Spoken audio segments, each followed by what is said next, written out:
Bonjour, je m'appelle Alain Bougrain-Dubourg, je suis membre du Conseil économique, social et environnemental, je suis journaliste et je suis président de la LPO, la Ligue pour la protection des oiseaux. Alors aujourd'hui, je vais vous parler de culture, mais d'une culture singulière, celle qui me paraît peut-être la plus importante, celle de nos racines, celle du vivant qui nous entoure, la biodiversité. Alors c'est quoi la biodiversité? C'est 2 millions d'espèces identifiées, mais c'est aussi aujourd'hui, en ce début de 21e siècle, l'incarnation du déclin. Au moment où je vous parle, il y a une espèce sur 3 de batraciens qui disparaît, une espèce de mammifère sur 4, une espèce d'oiseau sur 8. On peut se demander si on peut se passer des espèces. Eh bien, on sait aujourd'hui qu'on ne peut pas s'en passer. D'abord, pour des raisons éthiques, l'homme est dominant sur cette planète et il a le devoir de respecter ce vivant.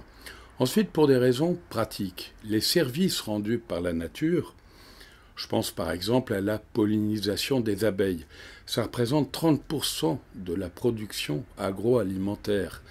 Les ressources halieutiques, les poissons qui sont gratuits pour l'homme, même si ça coûte d'aller les chercher, les forêts, eh bien, tous ces services rendus par la nature, ça représente 40% de l'économie mondiale.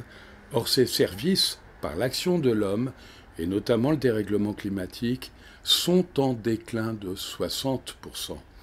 Il y va donc de l'intérêt de l'homme que de préserver ce vivant.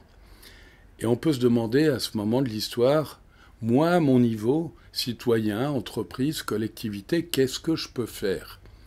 Eh bien, chacun d'entre nous peut agir. À la LPO, par exemple, on a imaginé de créer des refuges LPO. Chacun a un jardin. En France, on a la chance, une famille sur 2, d'avoir un jardin. Eh bien, on s'engage, on passe un accord avec la LPO, un contrat de confiance d'une certaine manière, et on s'engage à ne plus utiliser de pesticides, à mettre des nichoirs, à aménager un hôtel à insectes, à faire une petite mare dans un coin, que sais-je. Et en retour, la LPO donne des conseils pour agir. Actuellement, on a 11 000 refuges à la LPO. Ça représente plus de 30 000 hectares. Eh bien, je peux vous assurer que ce sont des havres de paix pour la faune, des lieux de résilience pour le vivant et aussi des occasions pour chacun des propriétaires de ces refuges, souvent des collectivités, des villes ou des villages du reste, d'avoir des échanges entre eux, d'intensifier le tissu social, et ça c'est important. Voilà, je voudrais vous dire tout simplement, culturellement, nous avons coupé l'usage de nos sens en devenant citadins plutôt que ruraux. On ne sait plus trop écouter, goûter, regarder, caresser. Il faut réutiliser ces sens. C'est une richesse formidable à la portée de chacun, et chacun doit se dire, à mon niveau, je peux agir. La première des actions, c'est peut-être d'adhérer tout simplement à une association de protection de la nature. Et évidemment, je vous recommande la LPO, la Ligue pour la protection des oiseaux. Je vous remercie de votre attention.